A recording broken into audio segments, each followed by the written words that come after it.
first of all, if you're watching this or if you're listening to this, don't adjust your AirPods or your video. We are, in fact, back. We are Security North back, and Eddie. South. Yeah, we're back, Mark. We're closing out 2024 with a bang.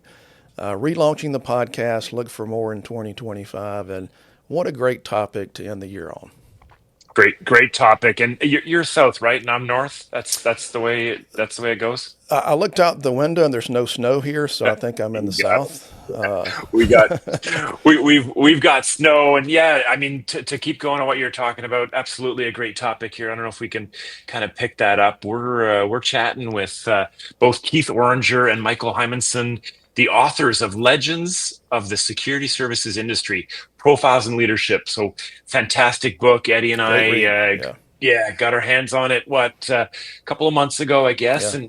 and added our commentary to it. But I really think that you'll enjoy this episode.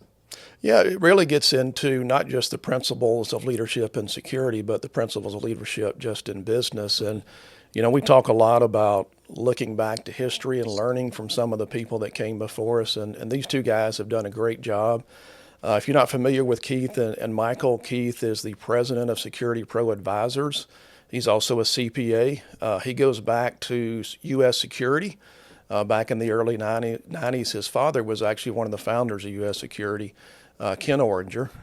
Michael Hymanson has been a researcher and writer. He's also got a very long history in the private security industry. I think he started back in 1974. So these guys know what they're talking about. And Mark, I picked up a lot of things. What are some things you picked up from the book? Yeah, same here, and not wanting to give away the entire interview here, but the importance of people. It's Yeah. not a crazy thing to think, considering especially at the outset, this business was really about people. It still is today, like it or not, and then just the integration of innovation and technology, and how that really has moved through numerous years. So those were things that stood out for me. Yeah, it really just shows the importance of vision and leadership. And I know you and I have talked on these episodes and certainly privately about how important it is for somebody to be a leader with a vision and execute that vision. So Absolutely. that really is what this book is all about. So again, we're closing out this year, but we think we're going to have some more content in 2025. So Get while I ready. look out the window and see a sunny day, and I'm probably going to go swimming, and Mark's going to go snow skiing. So we'll. Dusting of um, snow over here. I hope everybody enjoys the episode. And again, reminder: we focus on the business of security, yeah, right? So there's going to be, I think, a few interesting anecdotes in there for everyone. absolutely. And if we don't see you again, happy holidays from Security North and Happy South. holidays. Take care, Mark. Take care, Eddie. Thanks.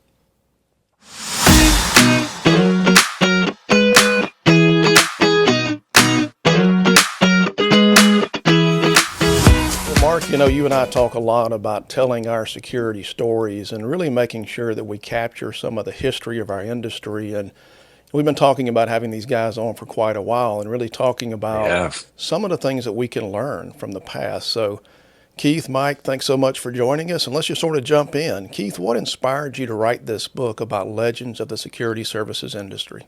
First of all, Eddie and Mark, thanks for giving us the opportunity to talk about the book. The reason why we basically, there's no other book in the industry we felt that covered all these leaders, and we wanted to recognize people in the industry. And this book covers stories of the great leaders in the industry and profiles them. So we also wanted a book that would have our readers, people in the industry to fall back Yeah, and on. one of the things that really struck me as I read the book is how many great leaders you were able to profile Indeed. in this book. So, what were some of those qualities or achievements or even challenges or struggles that people have gone through? What were you looking for when you chose the leaders for this book? Well, first of all, there are many leaders in the security industry, and the publisher had limited us to 15 legends.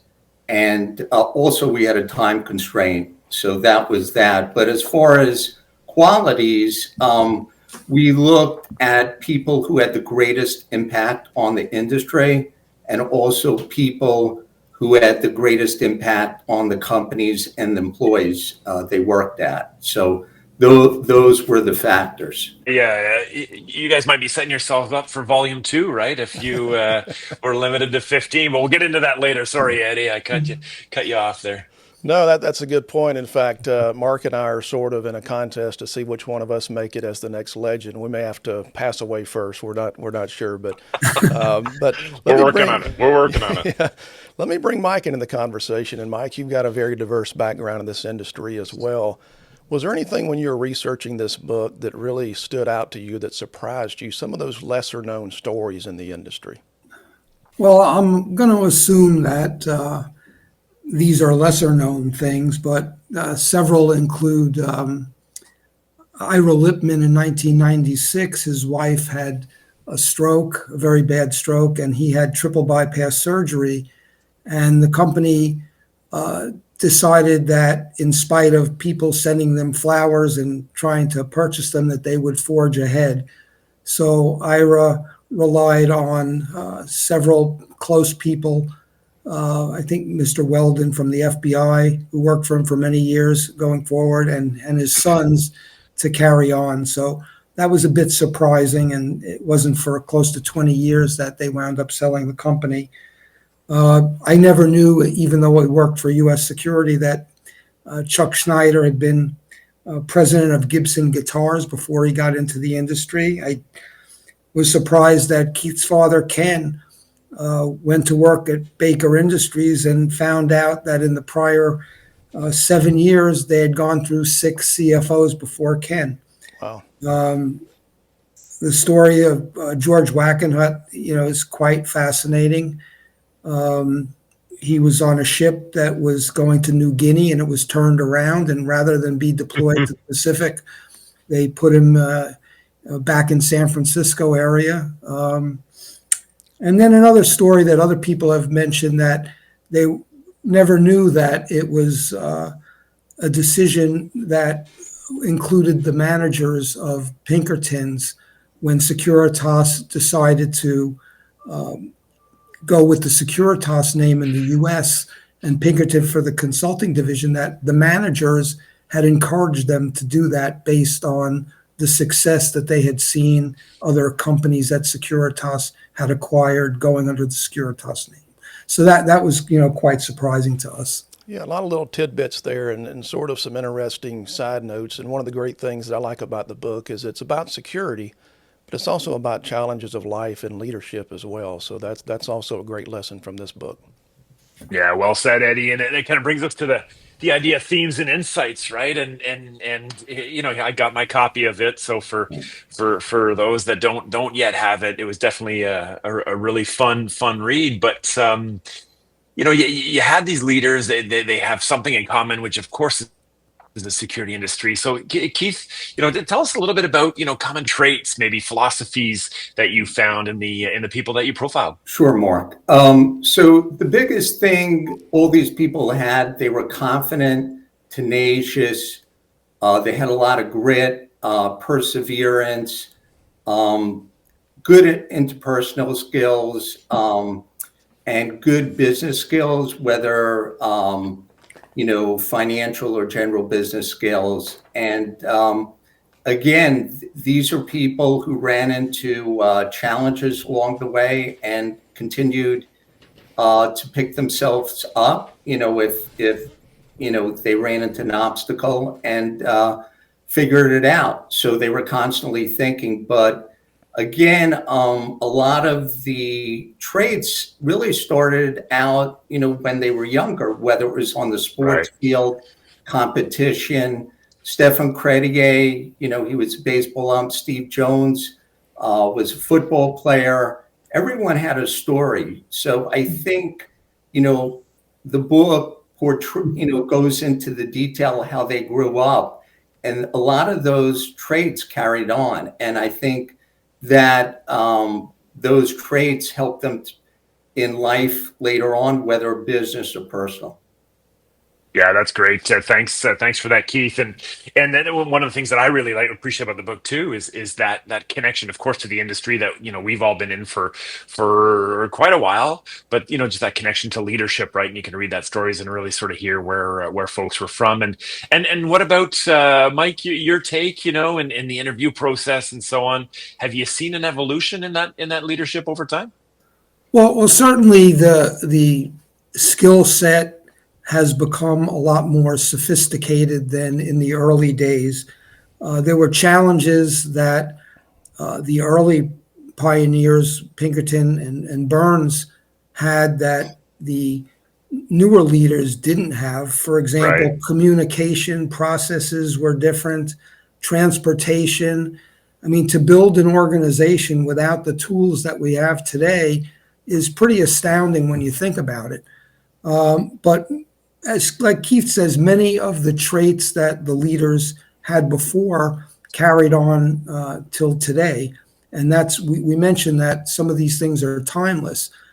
Today's leaders are Absolutely. faced with a whole different slew of circumstances, from the HR departments to legal liability issues, the size and scope and changes in technology are all things that the current leadership in security have to be aware of. Whereas in the days prior to that, I think things were much different. It's just as society has evolved, the role and skill set of leaders has evolved.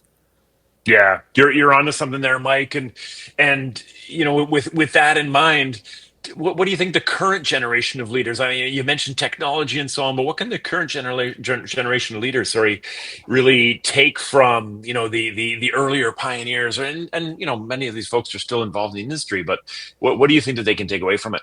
Well, I feel that a lot of the leaders that we spoke to and researched really tried to surround themselves with people that they felt were the best qualified to help them out. So that's a key that all of the prior leaders had, that the current leaders would need to surround themselves Right. with people that they felt were confident. Lars Norby Johansson, he had some really good things to explain to us about management. And one of the things that he mentioned was that you can't lead properly unless you get buy-in that what you're doing is the right way to do things.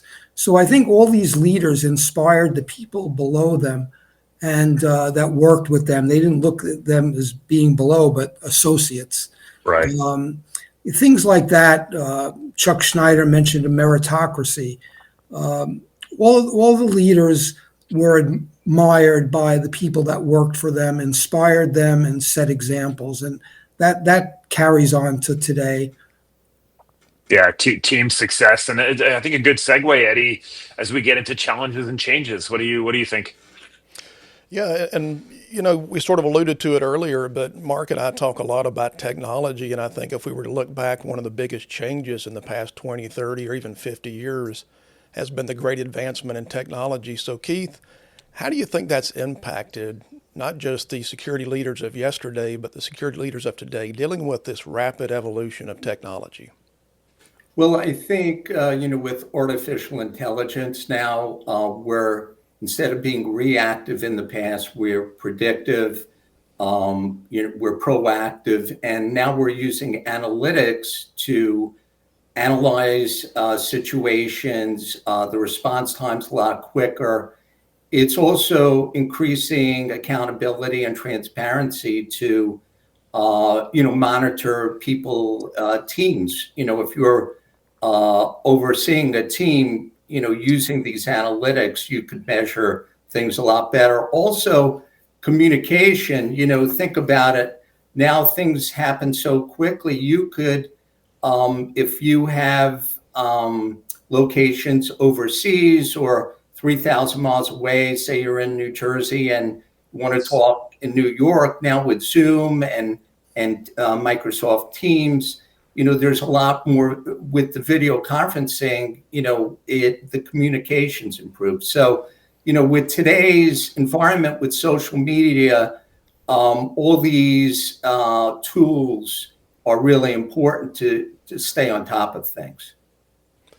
Yeah, and today leaders are not just managing personnel, they're managing technology as well. So that's something that we have to really get more adaptable to and make sure that we fold that into our leadership style. And I was recently at a conference where I brought one of the DTEX Watchman clocks, and I was telling Mark earlier that after the conference, people were taking pictures with it like it was the Rosetta Stone or something. It was that like an artifact.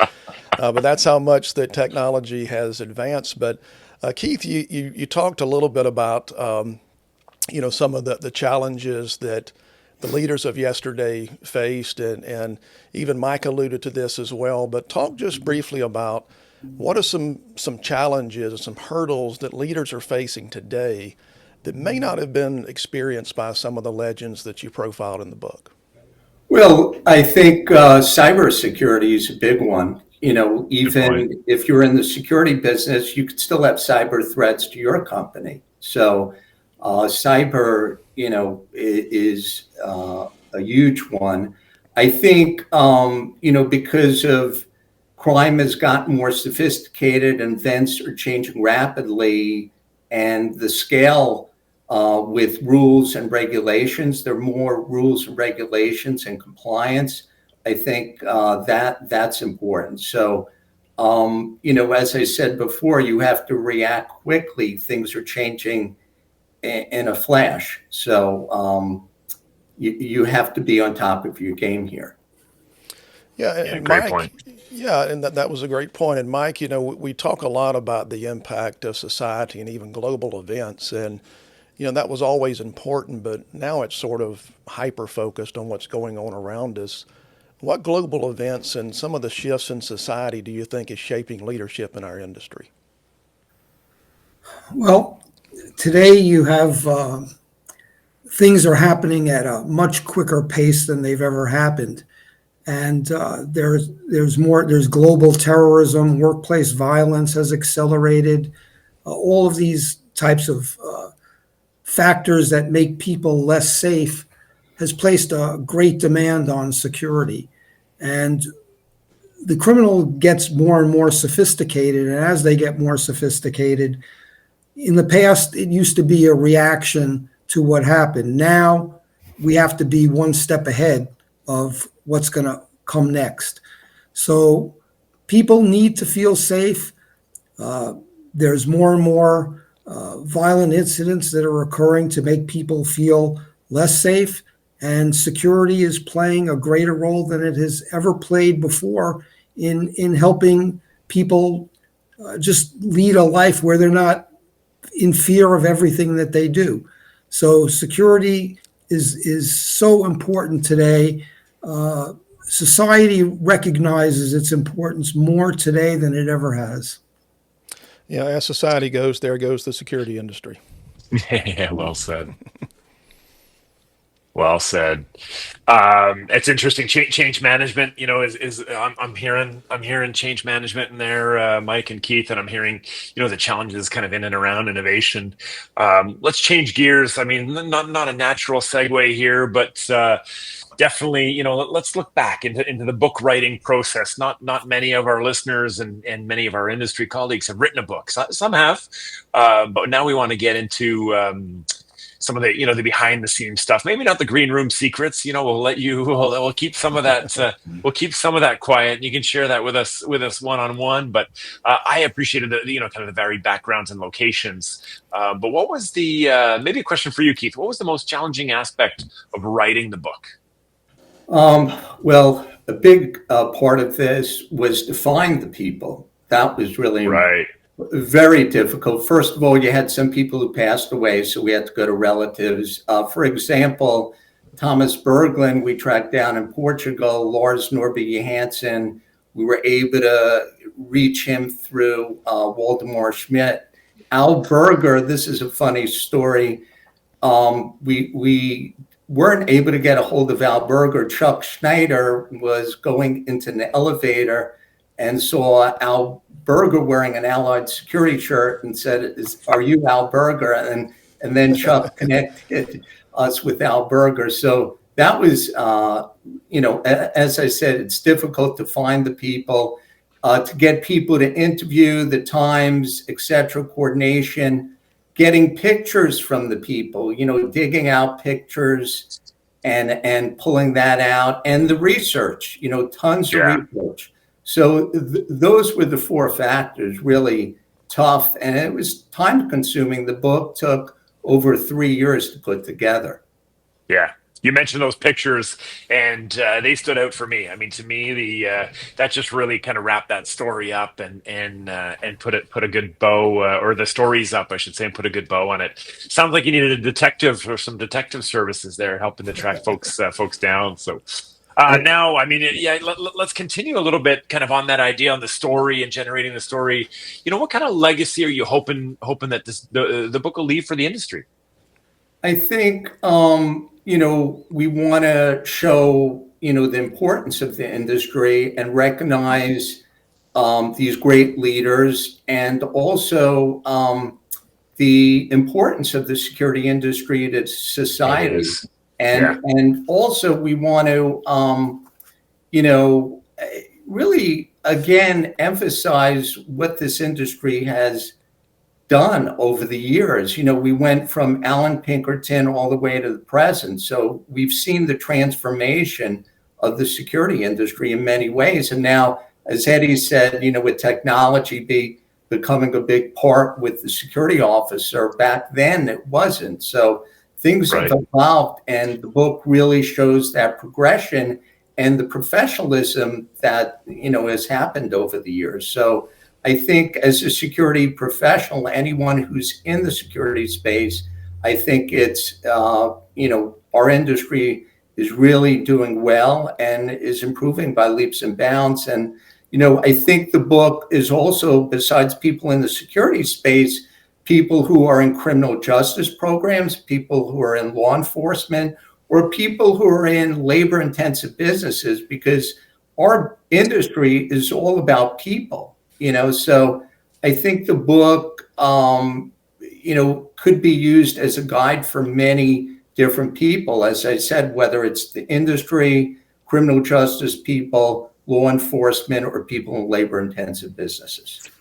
That's a great point, Keith. And you know what? It really is an unknown industry, right? I mean, obviously, we've been in it for a while, but other than those studying it, and maybe those kind of keen on leadership, and you touched it, the people businesses that are out there and making parallels to that. So I think that anyone who's studying the industry, I think would find some value on that.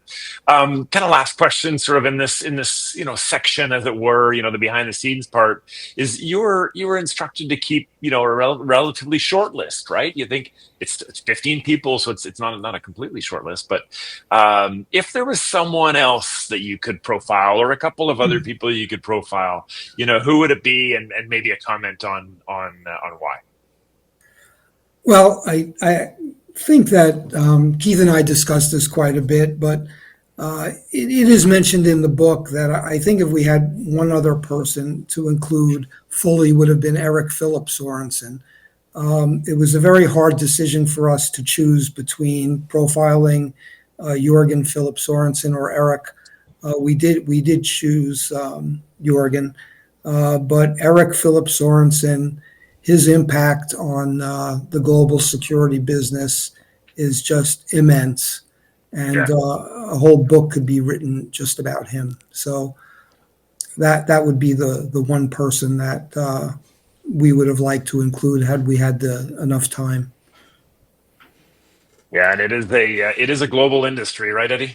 Yeah, definitely. And one of the things too that I'd like to get your thoughts on, both of you, excuse me, is I think this book is going to impact a lot of people, not just from a security industry standpoint, but just leadership lessons. And one of the things that we talk about on this platform and really in our professional lives is not just the need for security acumen, but also leadership abilities and learning how to manage people and make the right deal, form those customer partnerships. So just from a personal perspective, I know Mark got certain lessons from the book. I got certain lessons from the book.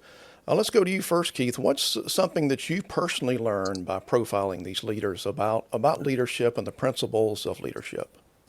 I think reinforced that interpersonal skills are really, really important. Without that, you're going to have an issue. All of them also took calculated risk. If you don't take risk in business, you really can't go that far. So they all took calculated risk.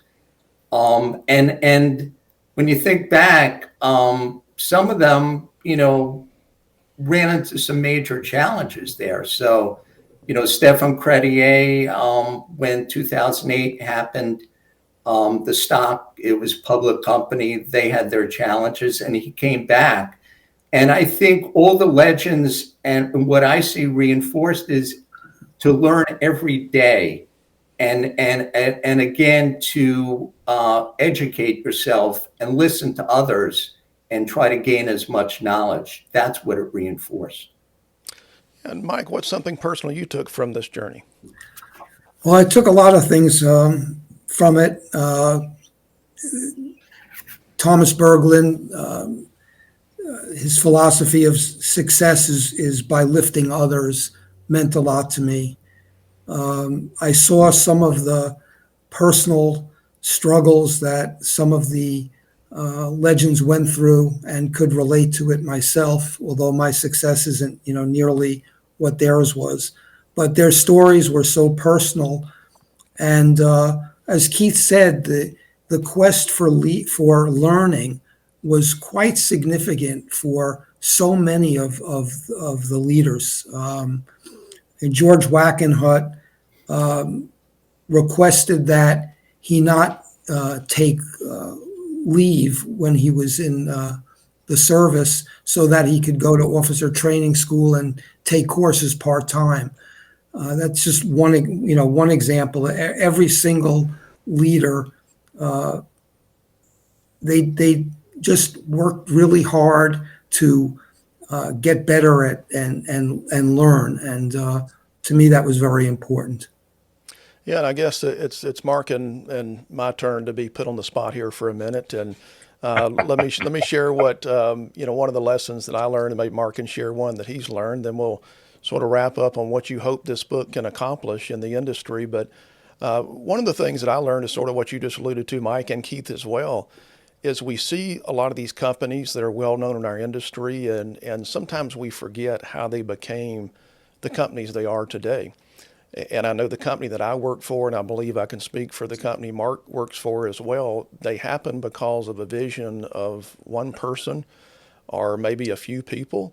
And those people had sleepless nights trying to make payroll, trying to make sure the vision was executed. So we look at these institutions and we think, well, they just sprung up out of nowhere.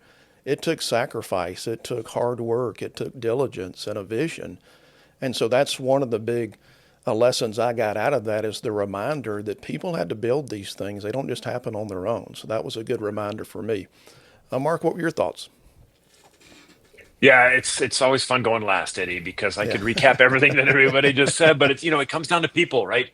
People is what really stood out, and the ability of the leaders to bring people together, to share the vision, right? Which is great. It's good to have a vision, but then you got to execute. So just kind of some of the comments in the book, and really in all the stories about sort of executing on that vision. And then sort of, I think you just said it, Eddie, but really the years of hard work to you look at it today and you're like, oh, that was easy, right? Well, of course it wasn't easy. It was years and years and years to becoming an overnight success. So it's really that's what stood out for me. Yeah, and I think there's a lot of lessons that we could really get into at a much deeper level. And going through the book, there's a lot to learn. And before we wrap up, just want to remind you, we'll have a link here to purchase the book, and certainly would encourage you. This is a great book to give someone who's just starting in the industry or who's been in the industry for quite a while. I've talked to some of the colleagues that, hey, you've got to read this book just to see some of those stories that have been captured now, really for forever now. We need more history in this industry, because I learned some things that I did not know, and I've been doing this for 30 plus years. So I would encourage you to get a copy of this and certainly dive into it. But Keith and Mike, what do you hope this book really accomplishes for not just leaders, but aspiring leaders who may want to be growing their careers in the security industry? What do you hope this book will do? Great question. Yeah, I think this book could be used as like a toolkit, to fall back on, whether it's leadership or management, and also looking at stories. Maybe the situation you're in is kind of similar to what they were in, and kind of see how they handled it. So I think, in life, you really learn through experiences, and by having these experiences of many diverse people, diverse situations, 15 of them, I think it creates a knowledge base here that you could fall back on or look. And a lot of the situations are probably very similar, whether it's cash flow or, creating a Growth. vision, brand, creating that brand of your company, a merger acquisition, how did you handle it? What went wrong? So there are many factors. So I think, as we said, once you get into the stories, there's a lot of meaning behind these situations and stories, and also the personalities of the people. You could learn the traits. What, as you guys said, nothing comes easy. It's not like you flip a switch and you grow this great company. A lot of blood, sweat, and tears here. So. Yeah, well said. Well said, Keith. And the parallels to that, Mike. Eddie and I are active, with different security industry associations and so on. And how do you see the industry continuing to honor and learn from the past while innovating for the future? Right. So not just always looking back, but saying like, "Hey, what else can we do? What else can we do different?" Well, things are changing so fast that the people in the industry are going to have no choice but to go with the times and even get ahead of the times. Things are just happening at a much more rapid pace, and the leaders of tomorrow are going to have a handle not only on people and interpersonal and leadership skills, but technical skills as well. These leaders all had something that was unique and special. They all led in a great way, and they had similar traits and qualities, but they all had their own stamp on how they did things. Right. Just the last interview we did was with Steve Jones, and as big of an organization as he's running, he was able to break things down really, in simple terms. And I think that was a great lesson that I think people can learn, that sometimes, in spite of all of the technologies and challenges, if you keep things simple and allow people to understand where you've been and where we are and where we're going, is very important. So Thanks. that would be how I kind of would end it. And that and the importance of security will always be there. It's only going to get greater. Well said. Well said, Mike. I think we got to put Thank you. Keith and Mike on on the spot here, Eddie. I don't know if you agree or not, but we got a bonus question that we didn't prep them for. And did you guys think that there's a sequel coming? Is there a second edition? Second edition. Well, we'll see. Time will tell. Yeah. Well, Eddie and I are available if you want. We're available for an interview or. Listen, there, as we said, many legends, and I consider both Mark, you and Eddie legends also. So. Well, I appreciate that, but Mark, I think if we get a call, we're going to be hired to track down those guys in the elevator and exactly. To try to bring them back. We can use our investigative skills, but. Gentlemen, can't thank you enough for joining us. And as we have said quite a bit, really appreciate it. I know, Keith, when you and I talked and you first told me about this book, I think I told you that I've been saying for a while that somebody needs to start to record the history in our industry. before it's too late. And you gentlemen have done that. So we thank you. And again, we'll have a link to this book. I encourage you to get it and check it out. Gentlemen, thanks once again for your time. Thank you. Thank you.